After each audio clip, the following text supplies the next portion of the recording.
ولا شکورا. ہم اللہ کو راضی کرنے کے لیے کھانا کھلا رہے ہیں, ہمیں تم سے کوئی شکریہ نہیں چاہیے, ہمیں تم سے کوئی بدلہ نہیں چاہیے. انا نخاف من ربنا یوما عبوسا قمطریرا. ہمیں تو قیامت کے دن کا ڈر ہے, ہمیں تو اللہ کے عذاب کا ڈر ہے, اس لیے ہم تم کو کھانا کھلا رہے ہیں. تو نیکی کی بنیاد اخلاص پر ہونی چاہیے. ریاکاری اگر ہے تو ہماری نیکیوں کے بہت بڑا فرق ہے. اللہ کے رسول کے ایک نواسے کے بیٹے تھے حضرت علی بن حسین. آپ کے نواسے حضرت حسین کے بیٹے تھے, جو حضرت حسین کربلا میں شہید ہوئے تھے, ان کے بیٹے تھے علی بن حسین. ان کا جب انتقال ہوا تو علامہ ابن کثیر نے نقل کیا ہے کہ ان کی پیٹھ پر بورے کے موٹے موٹے نشانات تھے.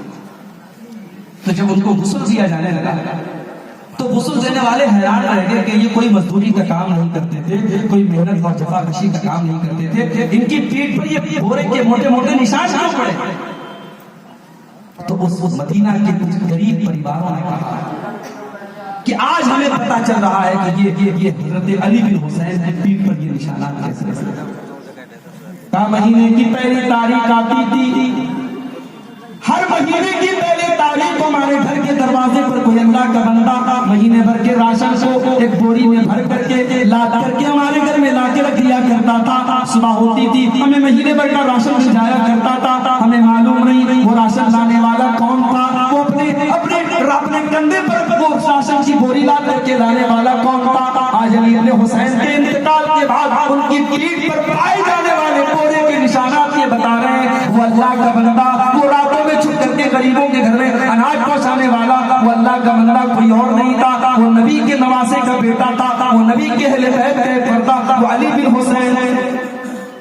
یہ اللہ والے لوگ. اور آج بھی دنیا میں ایسے لوگ ہیں.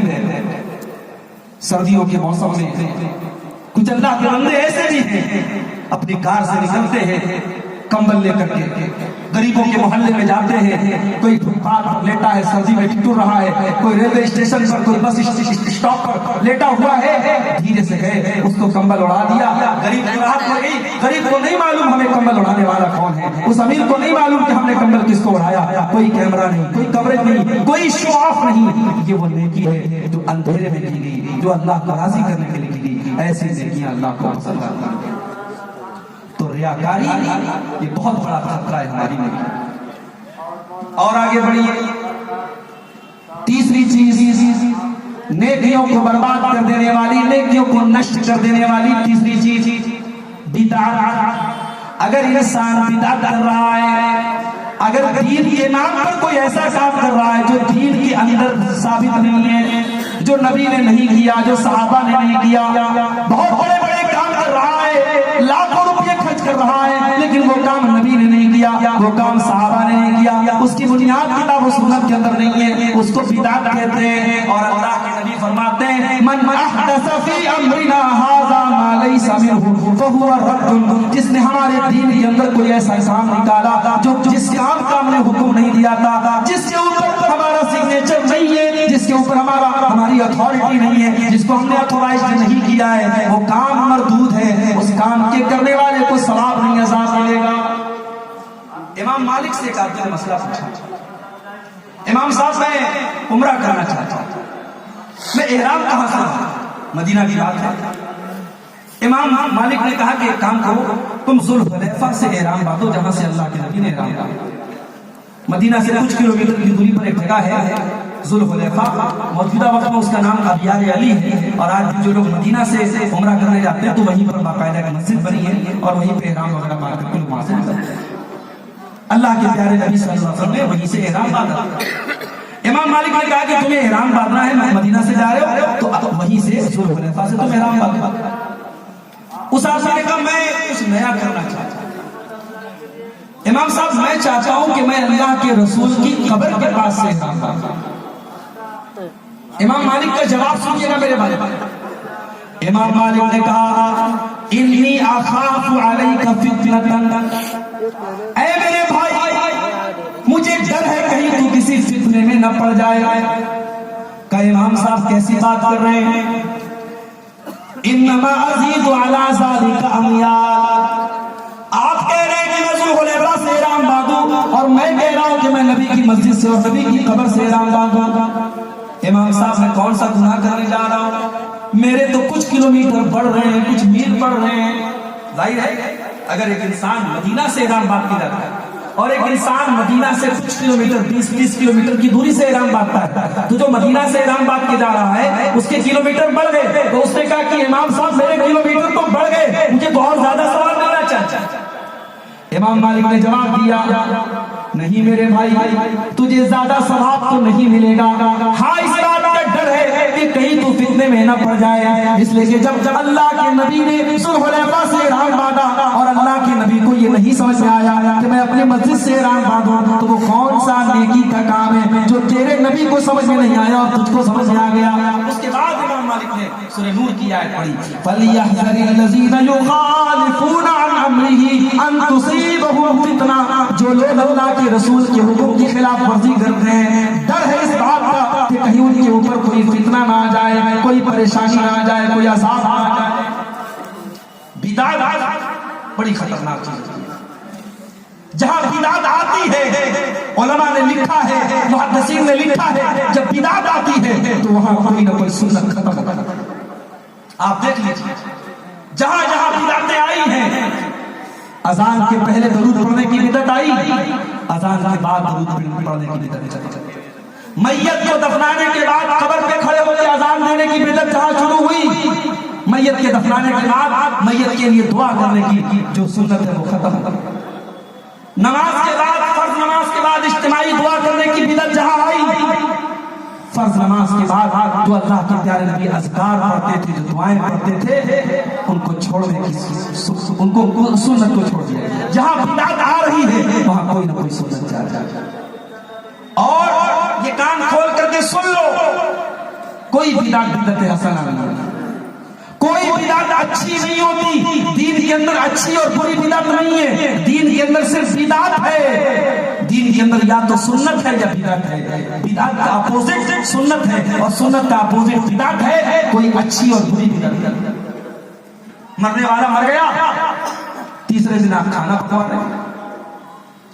میرے نانا کا انتقال ہوا، میں گیا اپنے نانا کے یہاں، انتقال کے اگلے دن بیٹھا ہوں، صاف بریانی کی تیاری ہو رہی ہے، مسالہ پیسا جا رہا ہے، پیاز کاٹی جا رہی ہے. میں نے ماموں لوگوں سے کہا کہ آپ لوگوں کو شرم نہیں آتی؟ کل آپ کے باپ کا انتقال ہوا اور آج آپ بیٹھ کر کے دعوت کا انتظام کر رہے ہیں. کہا بھانجے یہ ہمارے باپ دادا کی رسم ہے، ہمیں احساس ہو رہا ہے، ہم غلط کر رہے ہیں مگر ہم نہیں کریں گے، سماج کو کیا دکھائیں گے. آج کتنی بدعات ہے جن کو باپ دادا کا نام اور ان کے رسم و رواج کا نام دے کر کے سماج میں جاری رکھا ہے.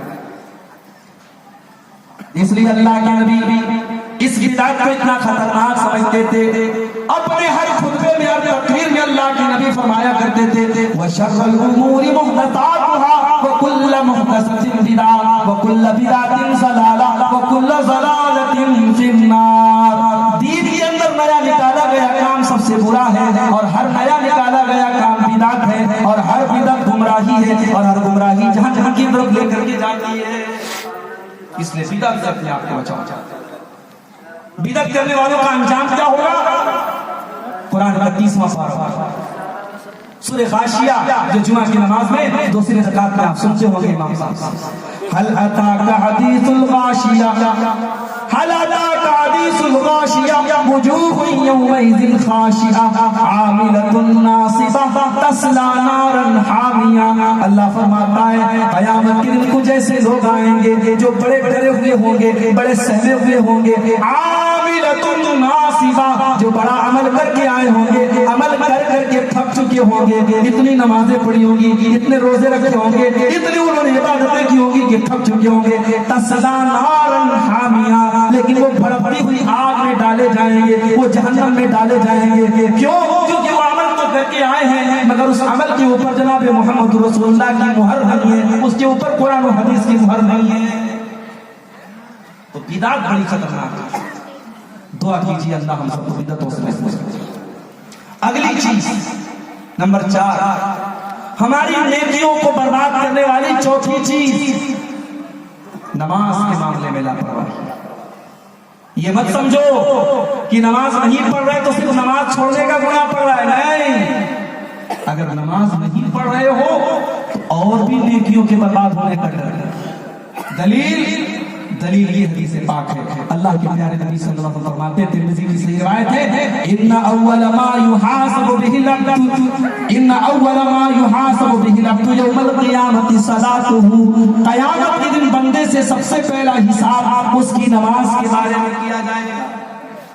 اچھا، مسلم شریف کی ایک حدیث میں ہے کہ قیامت کے دن سب سے پہلے لوگوں کے خون کا فیصلہ ہوگا، سب سے پہلے لوگوں کے خون کا فیصلہ ہوگا۔ اور یہاں کیا ہو رہا ہے؟ یہاں اللہ کے نبی کیا فرما رہے ہیں کہ سب سے پہلا سوال نماز کے بارے میں ہوگا۔ تو بظاہر ایسا لگ رہا ہے دونوں حدیث آپس میں ٹکرا نہیں رہی ہے۔ بندوں کے حقوق میں سب سے پہلے خون کا حساب ہوگا اور اللہ کے حقوق میں سب سے پہلے نماز کا حساب ہوگا۔ تو قیامت کے دن سب سے پہلا سوال نماز کے بارے میں ہوگا، اور آگے اللہ کے نبی فرماتے ہیں فَإِنْ صَلُحَتْ فَقَدْ أَفْلَحَ وَأَنْجَحَ، اگر نماز صحیح ہے تو بندہ کامیاب ہو جائے گا، وَإِنْ فَسَدَتْ، اور اگر نماز کا معاملہ خراب ہے، اگر نماز کے معاملے میں لاپرواہی ہے، فَقَدْ خَابَ وَخَسِرَ، تو انسان ناکام ہو جائے گا، ناکام ہو جائے گا۔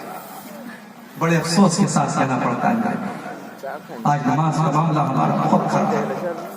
مسجدیں آج ویران ہیں، کوئی گاؤں ایسا نہیں جہاں ہم نے مسجدیں نہ بنا لی ہو، لیکن شاعر کہتا ہے مسجد تو بنا لی شبر میں ایمان کی حرارت والوں نے، من اپنا پرانا پاپی تھا برسوں میں نمازی بن نہ سکا۔ ہم اتنے بڑے کاروباری ہو گئے، ہم اتنے بڑے بزنس مین ہو گئے، دکان پہ بیٹھے ہوئے اور حی علی الصلاۃ کی آواز آ رہی ہے اور ہماری دکان میں دستور جاری ہے، ہمارا کاروبار جاری ہے، ہم کسٹمر کو نہیں چھوڑ سکتے، نماز کو چھوڑ سکتے ہیں۔ میرے پیارے ساتھیوں، جاؤ آج بھی سعودی عرب کی سرزمین پر وہ منظر آپ دیکھ لو کہ عصر کی اذان ہو رہی ہے، بالکل کاروبار کے پیک کا ٹائم ہے، بالکل لوگوں کے بزنس کی پیک کا ٹائم ہے، عصر کی اذان ہو رہی ہے، فوراً شٹر گر جاتے ہیں، فوراً دکانیں بند ہو جاتی ہیں اور لکھ دیا جاتا ہے کلوز، دکان بند ہو گئی، اب نماز کے بعد آئیے گا۔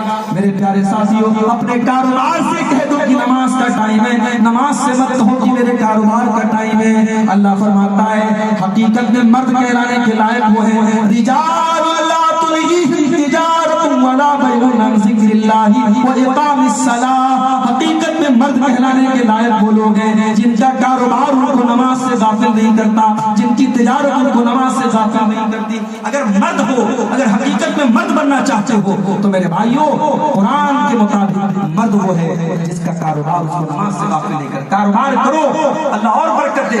حاجی پور کا علاقہ پورے کٹیہار میں بڑا مشہور علاقہ ہے کہ یہ مسلمانوں کی اور خاص طور سے شیر صاحبادی برادری کا ایک مضبوط گڑھ ہے، مضبوط علاقہ ہے، ماشاءاللہ خوشحال لوگ ہیں، اللہ آپ کے کاروبار میں مزید برکتیں دے۔ لیکن میرے بھائیوں، آپ یہ قرآن کی آیت ہمیشہ اس کو اپنی تھیم بنا لو، اس کو اپنے زندگی کا ایک حصہ بنا لو۔ رجال لا تلہیہم تجارۃ ولا بیع عن ذکر اللہ، حقیقت میں مرد وہ لوگ ہیں جن کا کاروبار اور تجارت ان کو نماز سے غافل نہیں۔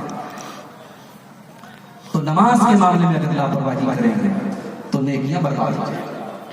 اور آگے نمبر 5، نیکیوں کو برباد کرنے والی 5ویں چیز، حقوق العباد میں اگر آپ نے کوتاہی کی، بندوں کا حق مارا ہے، کسی کی زمین پر قبضہ کیا ہے، کسی کا پیسہ لے کر کے بے ایمانی کی ہے، کسی کو گالی دی ہے، کسی کی عزت اتاری ہے۔